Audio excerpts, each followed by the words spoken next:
জাকির নায়েককে মানুষ যারা যারা কাফের বলছে, ঠিক তাদের কাফের বলা কথাটি আকাশের দিকে থুথু দেওয়া। আকাশের দিকে থুথু দিলে মুখের উপরেই পড়বে। অতএব জাকির নায়েককে কাফের বলে এসব মিডিয়া ঠেকানো যাবে না। তারা কত দিনের খিদমত করছে এটা তারা বুঝতে চায় না।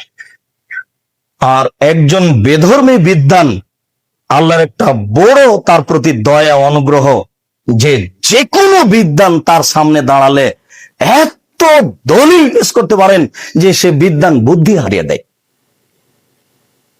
তো এরকম একটা সচেতন মানুষ যার খিদমত আল্লাহ কবুল করেছেন, তার খিদমতকে ঠেকানো মানে এটা একটা বোকামি। বোকামি এটা কিছু নয়।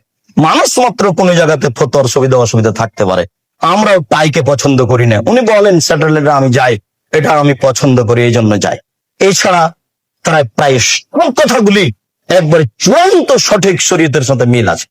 আপনারা এটা মূল্যায়ন করুন।